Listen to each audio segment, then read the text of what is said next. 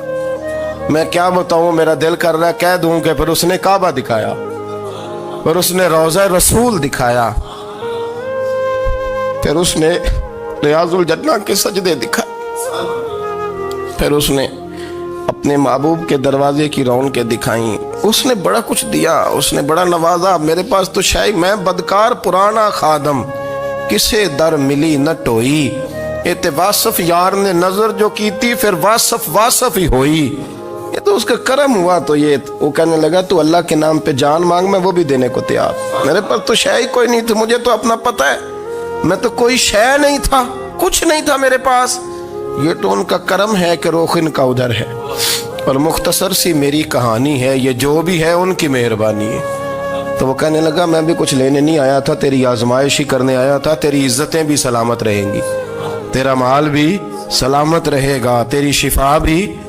اپنی زندگی میں کبھی بھی اللہ کی بارگاہ سے توجہ ادھر ادھر نہ کریں، چھوڑیں لوگ کیا کر رہے ہیں، دنیا کیا کہہ رہی، کبھی بھی اپنی توجہ دائیں۔ ہمارا یہ مسئلہ بن گیا کہ ہماری سیاست ہے، ہماری دنیا داری ہے، ہم بندوں کو راضی کرنا چاہتے ہیں، ہم دیکھتے ہیں کون کس طرح، اور آپ یقین کریں آپ تھک جائیں گے، بندے راضی نہیں ہوں گے، وہ نہیں راضی ہوتے۔ آپ ان کو منا کے لائیں گے تو ادھر والے نکل جائیں گے، ادھر کو منائیں گے تو ادھر والے نکل جائیں گے۔ اس چکر سے باہر آئیں، اس رب کو راضی کریں جو فرماتا ہے ان الذین آمنوا وعملوا الصالحات سیجعل لهم الرحمن ودا۔ فرمایا تو ایمان لانے کے بعد نیک عمل کر، میں لوگوں کے دلوں میں تیری محبت پیدا کر دوں گا۔ رحمان لوگوں کے دلوں میں محبت ڈال دے گا، اللہ لوگوں کے دلوں میں۔ اپنی نظر ہمیشہ اپنے رب پہ رکھیں، اتنی لمبی چوڑی دنیا داروں سے امیدیں نہ وابستہ کریں۔ میں نے دیکھا ہے لوگ کاسا لیسی کرتے ہیں، کبھی اس کے دروازے پہ کبھی اس کے دروازے پہ۔ ان چکروں سے باہر آئیں اور اپنے رب کی بارگاہ کی طرف توجہ کریں، استغفار شوق سے پڑھا کریں، اور اکیلے میں نہ، اکیلے میں حضرت رئیس المتکلمین مولانا نقی علی خان صاحب رحمۃ اللہ نے لکھا ہے کہ فرعون 500 سال حکومت کر گیا، یہاں تو 5 سال کی حکومت کی پیر لڑکھڑاتے ہیں، 500 سال۔ فرماتے اصل وجہ یہ تھی کہ دنیا جب سو جاتی تھی نا تو اوپر چادر لے کے تو مسلح پہ بیٹھ جاتا تھا اور ہاتھ باندھ کے کہتا تھا رب تو ہی ہے، میرا پردہ نہ کھولنا، مالک تو ہی ہے، کرم نوازی کرنا، میری پکڑ نہ کرنا۔ وہ بے ایمان ہو کے اگر 500 سال ہاتھ باندھے تو گزارا کر لیتا ہے، تو ایماندار ہے۔ پر مسئلہ یہ ہے کہ تو رات کو بکل مار کے ہاتھ نہیں نہ باندھتا، تو منت نہیں کرتا، تو استغفار نہیں کرتا۔ توبہ کریں تو بچے رہیں۔ وہ اتنی لمبی حکومت کر گیا چونکہ رات کو کہتا تھا مالک رب تو ہی ہے، لیکن مہربانی فرما، میری پکڑ نہ فرمایا تو اللہ نے تو اس کو مہلت دے دی۔